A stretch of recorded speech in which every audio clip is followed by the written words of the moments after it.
안녕하세요. 매일 새로운 사연을 전하는 읽어주는 사연 라디오입니다. 구독과 좋아요, 많은 공유 부탁드립니다.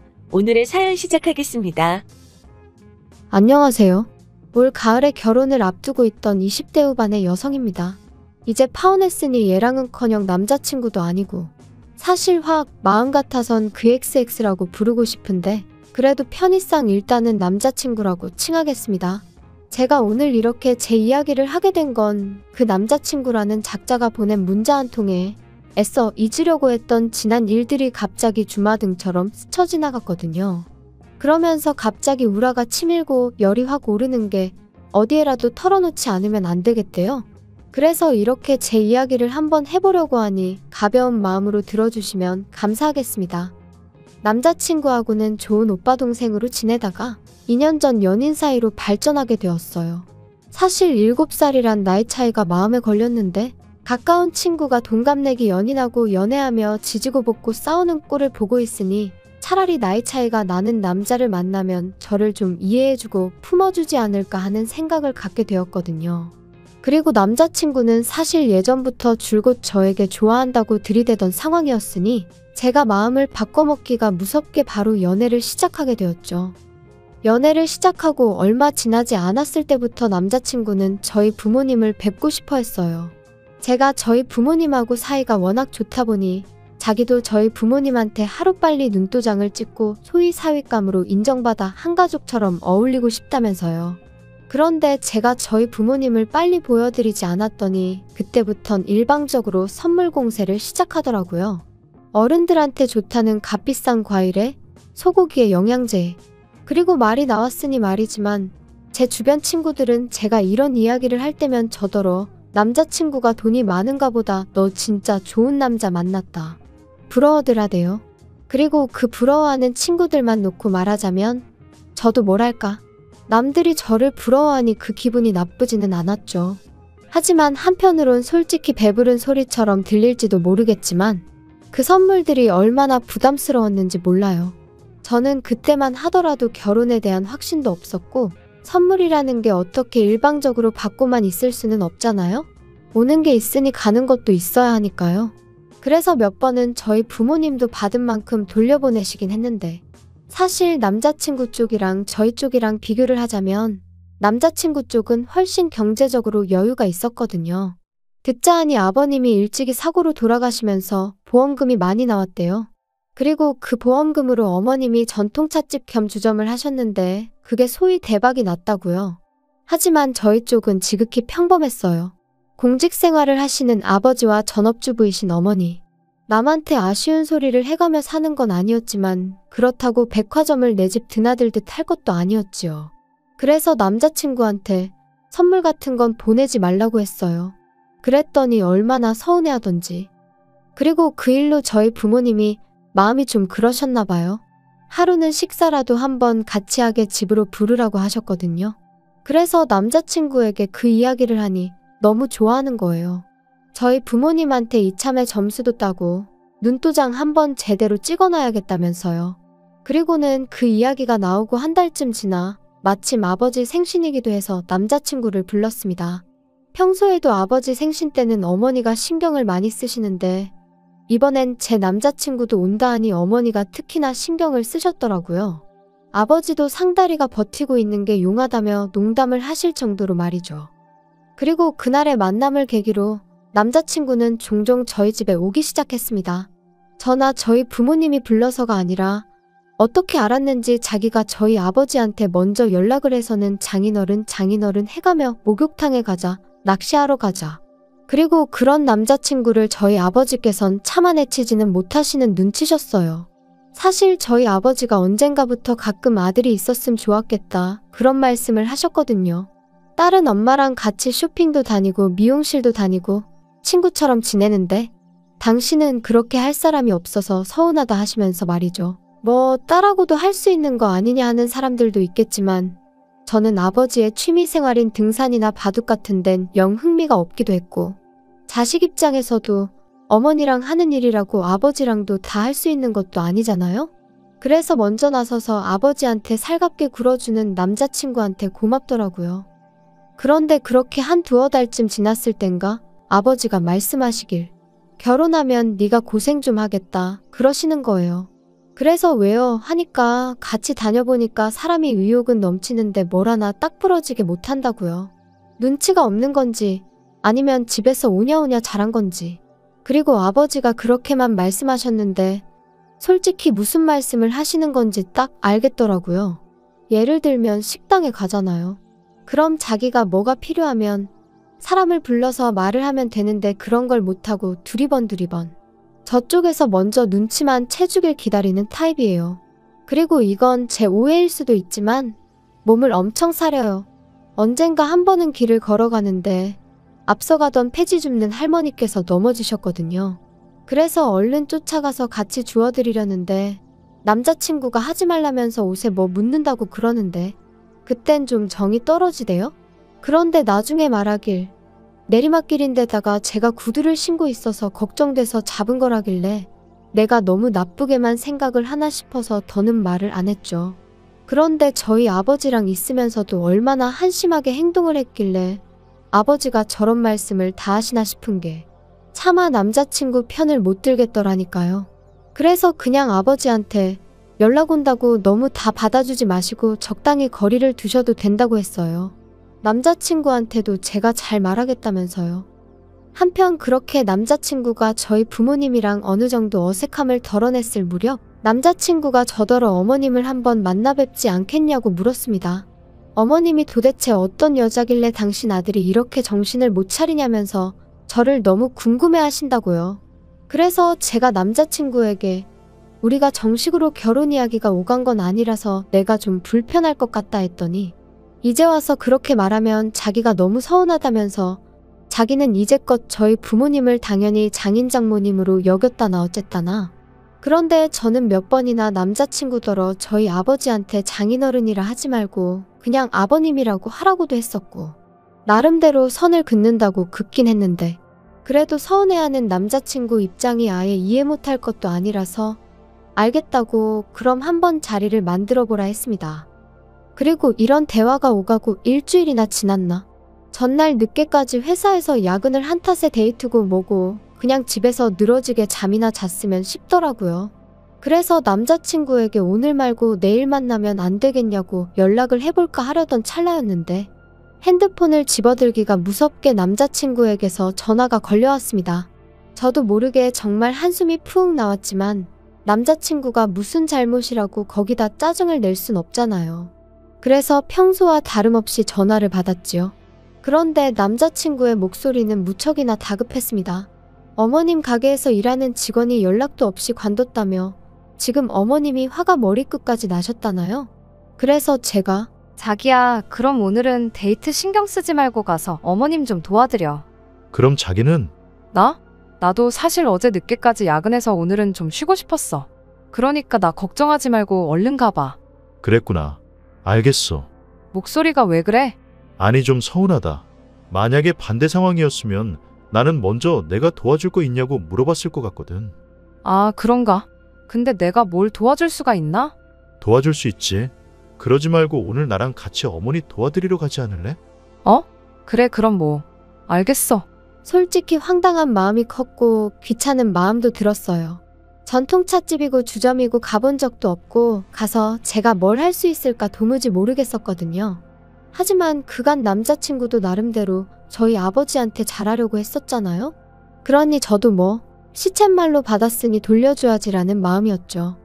찻집에 도착하니 오후 2시 어머님한테 인사를 드렸는데 어머님의 첫마디는 오느라 수고했다. 너까지 오게 해서 미안하다가 아닌 왜 이렇게 늦게 왔냐며 거기 멀뚱하니 서있지 말고 빨리빨리 움직여 였습니다. 그리고는 던지듯이 저한테 앞치마 하나를 주셨는데 제가 평소에 아는 앞치마랑은 또 디자인이 달라서 이걸 어떻게 입나 하고 잠깐 헤매고 있었거든요. 그랬더니 확 낚아채 가시면서 이런 것도 못하니? 그러시는데 정신이 하나도 없는 거예요. 그리고 그때부터 주문 들어오면 하나씩 다 서빙을 해야 되는데 그나마도 또 자식의 손님들이 연세가 있으시다 보니 매번 무릎 꿇고 한 잔씩 올려드려야 되는 그뿐인가요? 정말 열받았던 건 전통차다 보니까 같이 드시라고 한과를 내드리더라고요. 근데 한과를 꺼내다 보니까 한 봉지는 유통기한이 일주일이나 지나 있었죠. 그래서 제가 그거 말고 세 봉지를 뜯어서 손님들한테 내갔거든요. 그랬더니 어머님이 제 등짝을 때리시면서 일주일 지난 거 먹어도 여지껏 탈났다는 사람 하나 없었다면서 네 멋대로 하지 말라고 소리를 치시대요. 그런데 제가 이런 수모를 겪는 동안 남자친구는 내내 카운터에 서 있기만 했어요.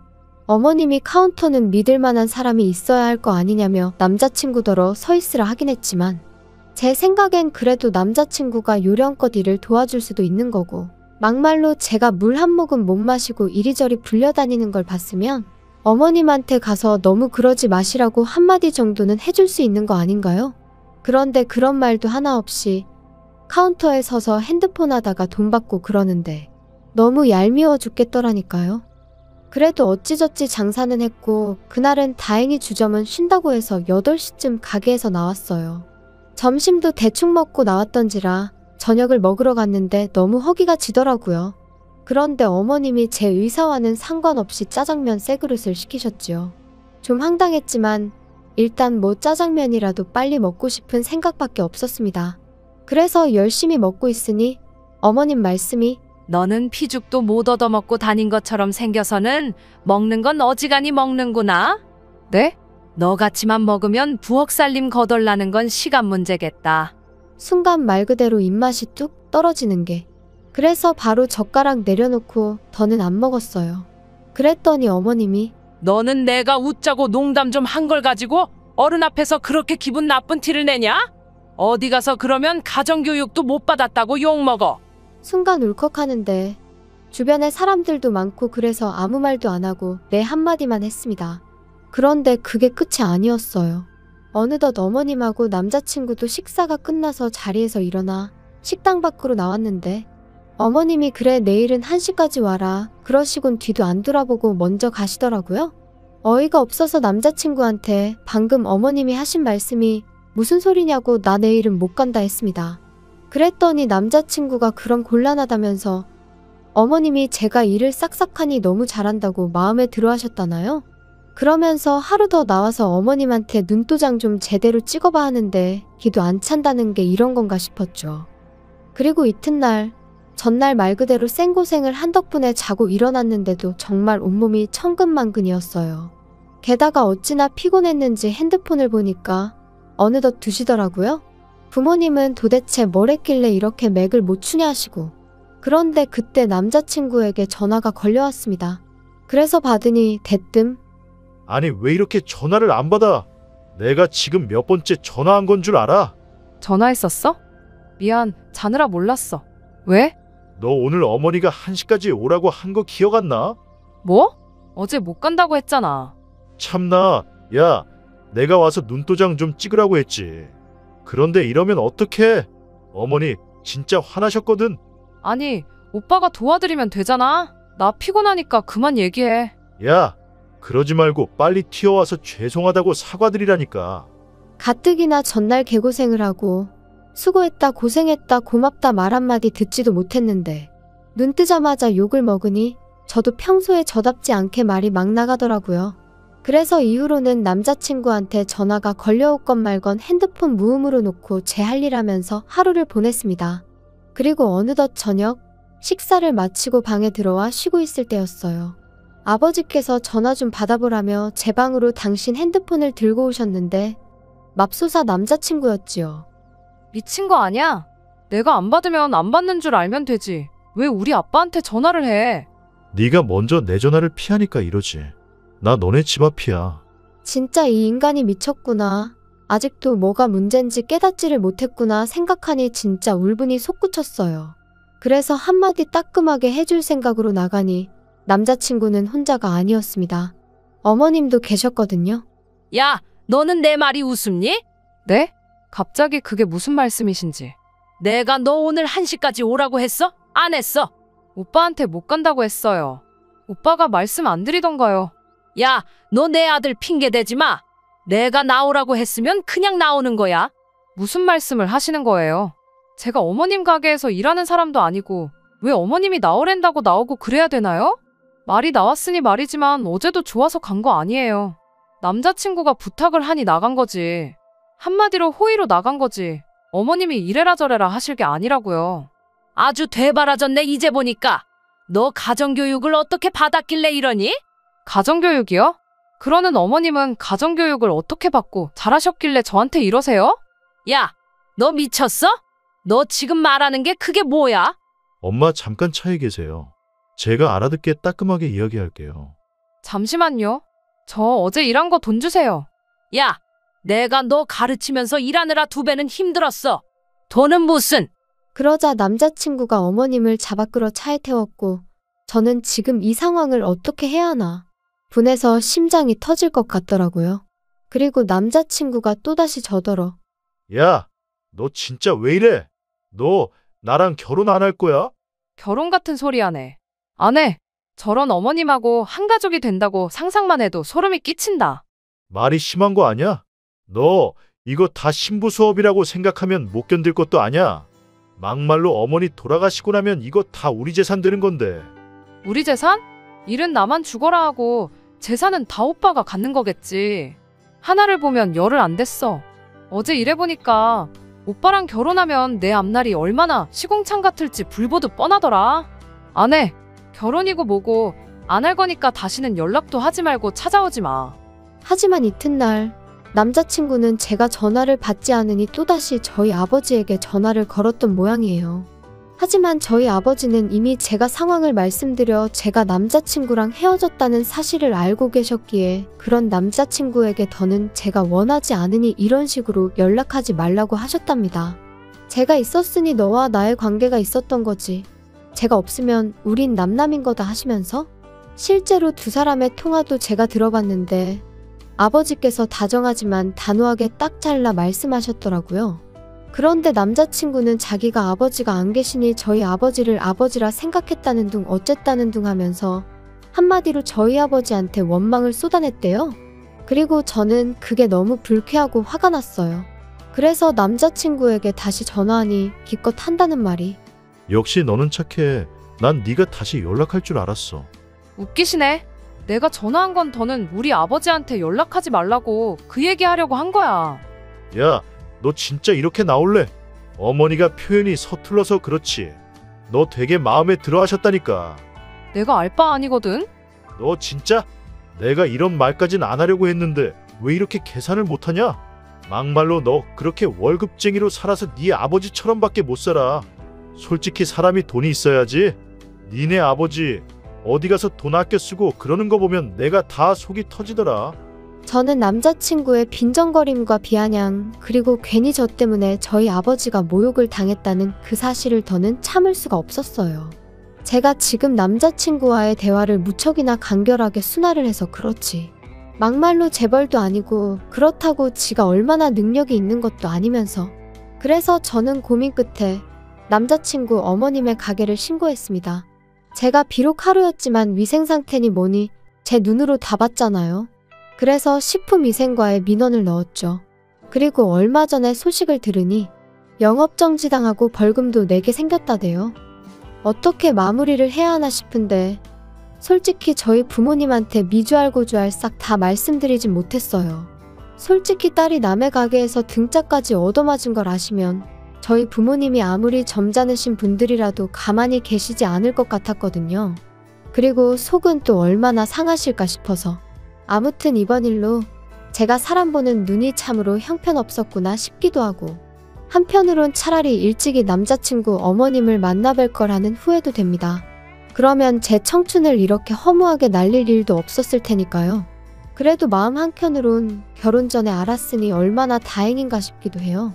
부잣집 사모님 자리 놓친 게 아깝지 않냐는 친구한테 나는 이번 기회에 진짜 부자가 뭔지 다시 생각해보게 되었다고. 아무리 돈이 중요한 세상이라지만 내 자리는 내가 만드는 거라고. 제대로 된 대접도 못 받는 집구석에서 그깟 돈 몇 푼 쓰고 사는 게 무슨 위로가 됐을까 싶다 그랬네요. 아무튼 돈이 다가 아닙니다.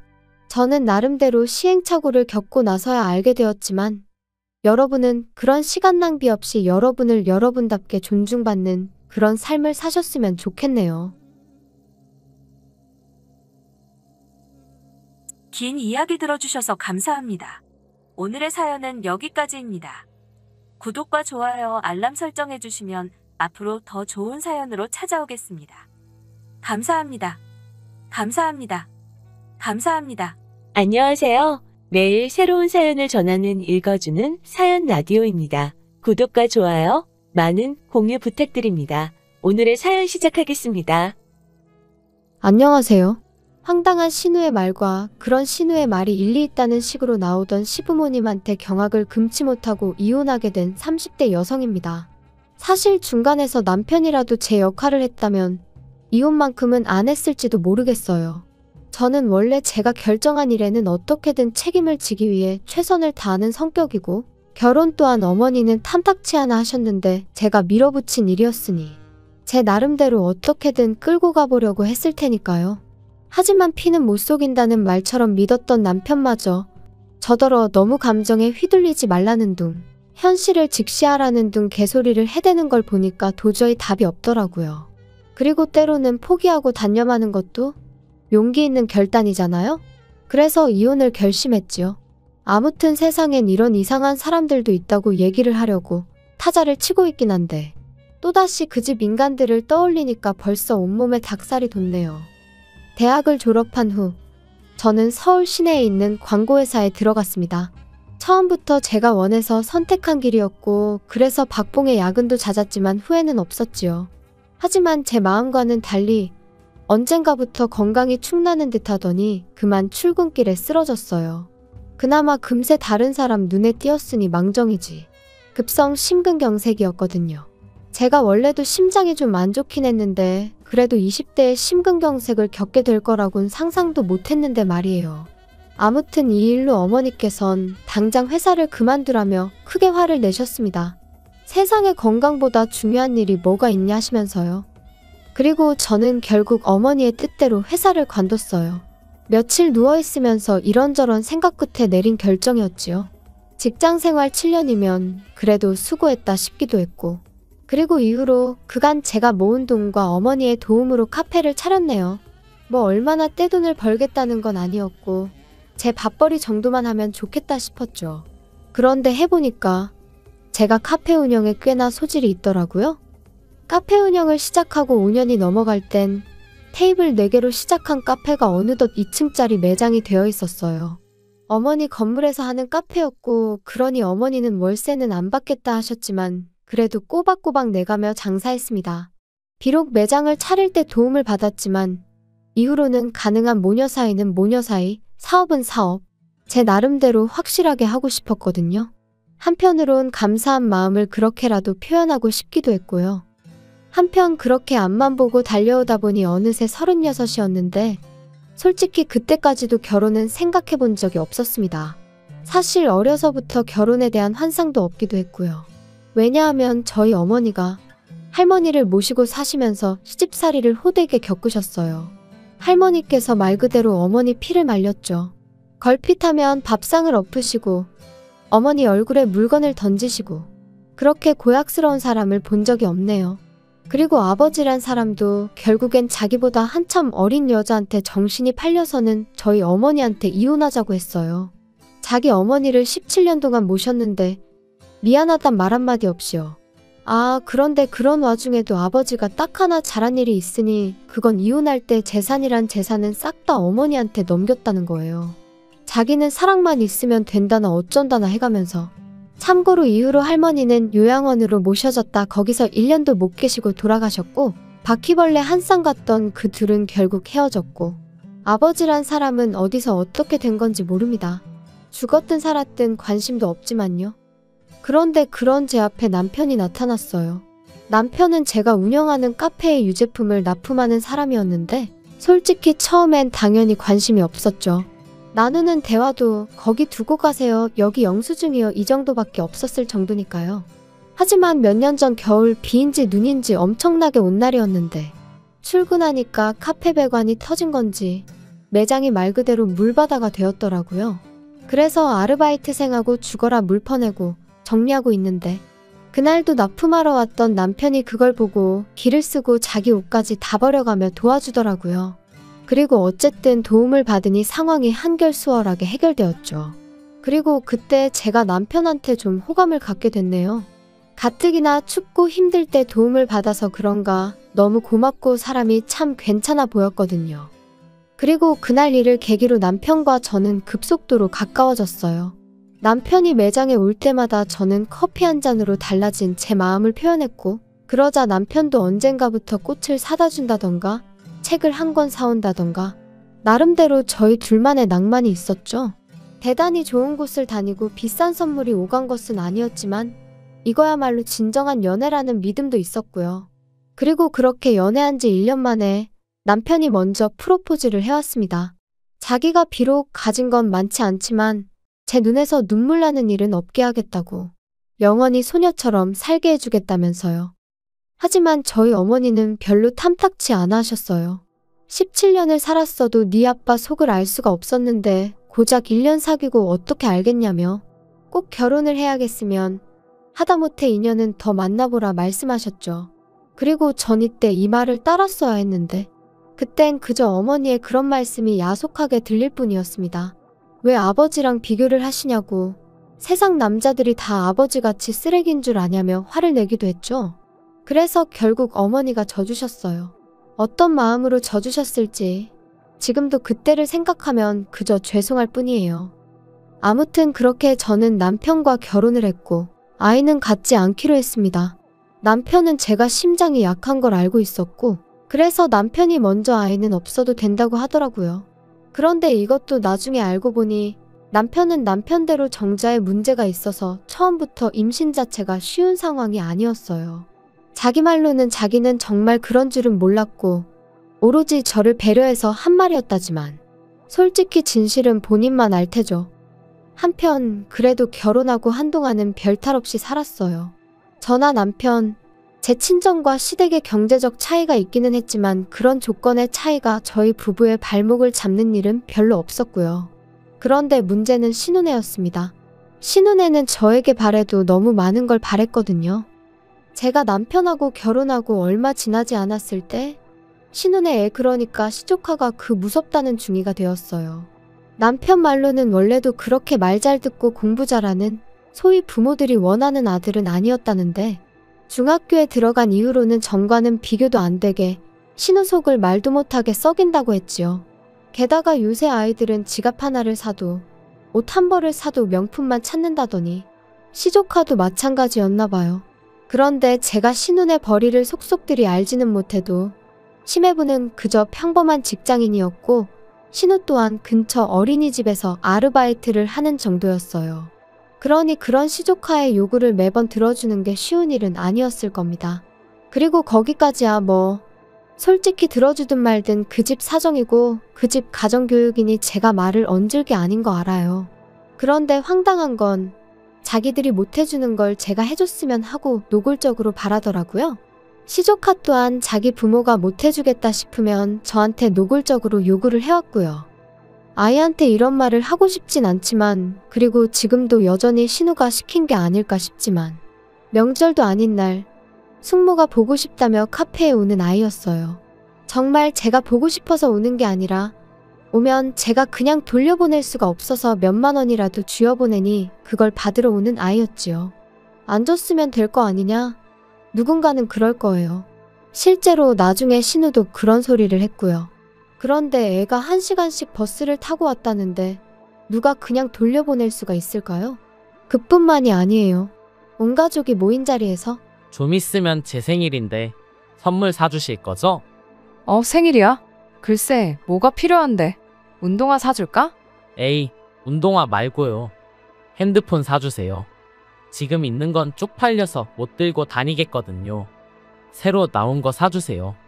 그럼 저 진짜 이제 공부 열심히 할게요. 어머어머, 진짜 누구인지 너무 기특하지 않아? 능력 있는 숙모가 있으니까 우리 진호가 공부할 맛이 나는가 보다. 하나뿐인 조카인데 좀 챙겨주거라. 온 가족이 제가 싫다 소리를 못하게 분위기를 몰아가는데 거기서 안 된다고 하는 게 쉽지 않다는 건 다들 이해하시겠죠. 그리고 이런 식으로 제가 2년 가까이 끌려다녔습니다.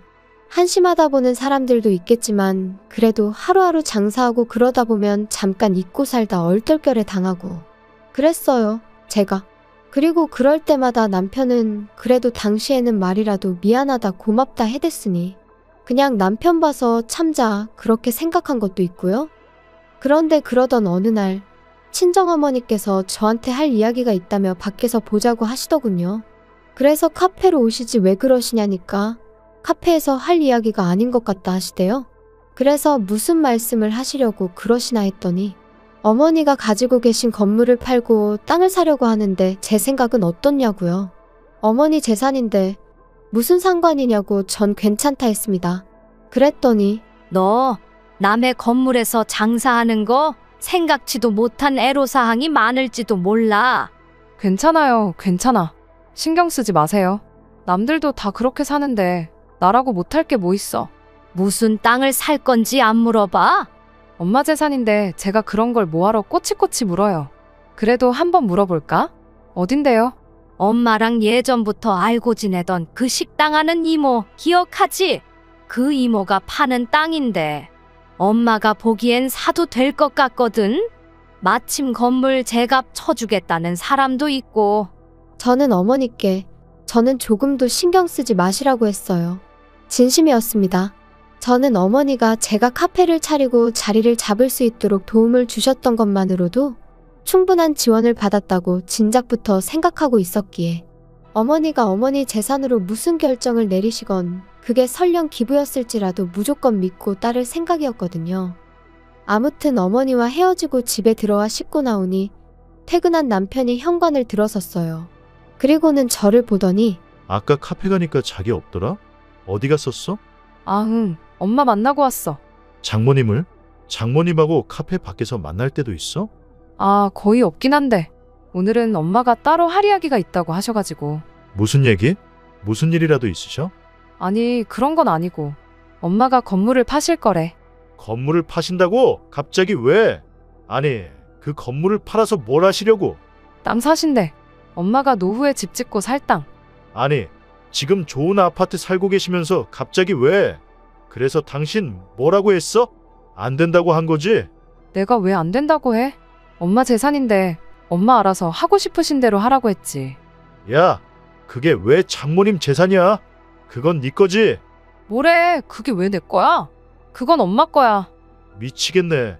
야, 너는 계산도 안 하냐? 아니, 그리고 사위도 자식이라는데 왜 나하고는 상의를 안 하시냐? 도대체 무슨 소리를 하는 거야? 엄마가 엄마 재산 정리하는데 왜 당신하고 상의를 해? 아무튼 당신이 신경 쓸 일 아니니까 이상한 소리 좀 하지 마. 생각지도 못한 남편의 반응에 저도 기분이 팍 상했고 남편이 한 말을 도무지 이해할 수가 없었죠. 그런데 그렇게 일주일쯤 지났을까? 남편이 저더러 얘기 좀 하자더니 자기가 여기저기서 알아봤는데 장모님이 진짜 큰 실수하시는 거라고 저더러 말려야 된답니다.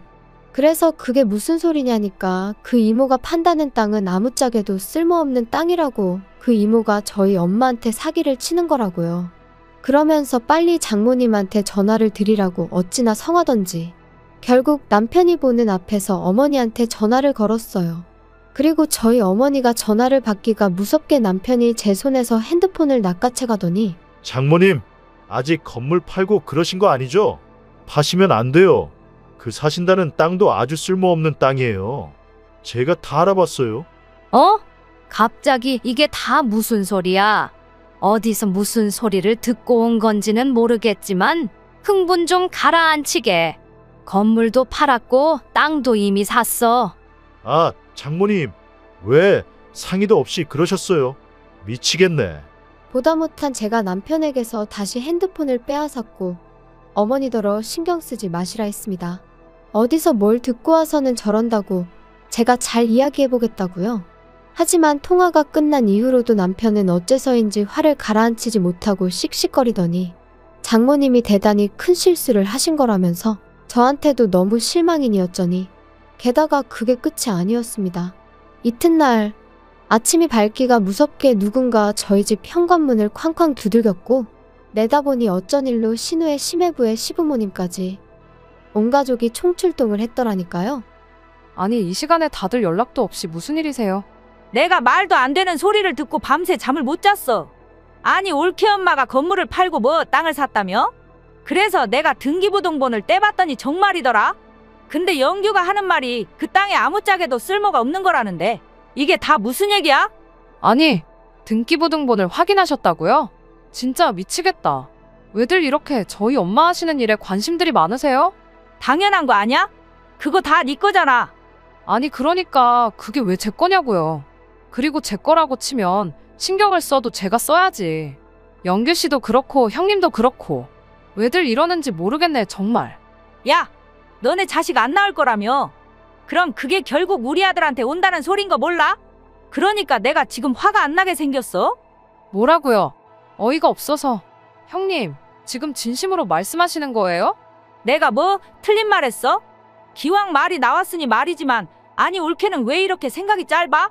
아니다. 지금 보니까 올케가 누구 닮았는지 딱 알겠네. 어떻게 모녀가 둘 다 이렇게 셈을 못하지?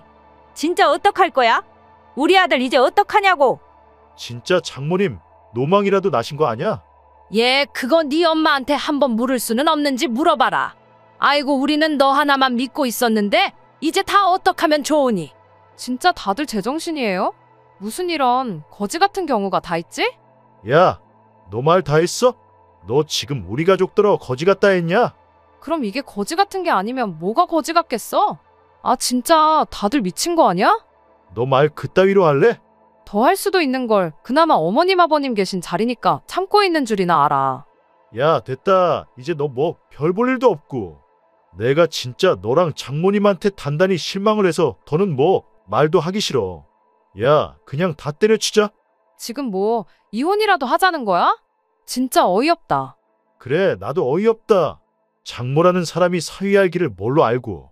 너도 솔직히 속으로 나 무시했잖아. 그러니까 이제 각자 갈 길 가자고.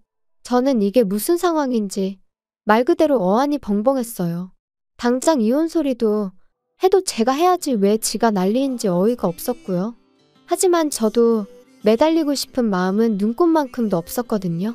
그래서 그래, 원하는 대로 해주겠다 하고는 일단 제 집에서 시댁 식구들 싹 다 내보냈습니다. 그리고는 그 길로 이혼 서류 받아다가 이후로 번갯불에 콩 구워 먹듯 해치워버렸죠. 그런데 그렇게 남남이 되고 몇 달쯤 지났을 무렵 뉴스를 보다 보니 저희 어머니가 사셨다는 땅의 뉴스에서 몇 번 언급이 되더라고요. 그리고는 알게 된 게 그쪽으로 개발 호재가 있어서 땅값이 순식간에 2배가 넘게 올랐더라고요. 어머니더러 알고 계셨냐니까 생각보다 무척 덤덤하게 이렇게 될 줄 어느 정도 예상은 하고 계셨다며 그때 이모가 그런 얘기도 있다더라 하고 귀띔은 해주셨었다는 거예요. 그래서 제가 그런데 이모는 왜 파신 거냐니까 그 집 남편이 하던 사업이 망하네만의 소리가 나와서 정리한 거라고. 솔직히 저도 뭐 그쪽 사정이야 크게 관심이 있는 건 아니다 보니 그냥 그랬구나 하고 말았죠. 그런데 황당하게도 남편도 그 뉴스를 본 건지 아니면 어디서 뭘 주워들었는지 저한테 축하하네 어쩌네 너스레를 떨며 연락을 해왔습니다. 소식 들었어. 잘 됐다. 축하해. 왜 답장이 없어? 잘 지내지? 이런 연락하지 마. 불편하니까. 너무하네. 난 정말 축하해 주려고 연락한 건데. 근데 사실 나 너랑 이혼하고 하루도 후회 안 한 날이 없어. 내가 왜 그랬을까? 스스로 얼마나 자책했는지 몰라. 생각해보면 이게 다 누나 때문이야. 누나가 괜히 난리를 쳐서는 누나 일은 내가 미안하게 됐어. 근데 너도 우리 가족 입장이 돼서 한 번만 생각을 해봐. 서운하지 않았겠어? 내 알바 아니거든? 바빠서 전화 끊을게. 잠깐만. 그러지 말고 나한테 한 번만 더 기회를 줘. 네가 원하면 내가 장모님 앞에서 무릎이라도 꿇을게. 네 무릎이 뭐라고 꿇는 게 대수야?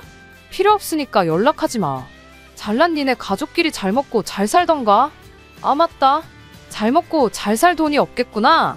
제 딴에는 그래도 남편 기분 잡치라고 일부러 심한 말만 골라 한다고 한 건데 그래도 막상 전화를 끊고 나니까 더 못한 게 억울하더라니까요.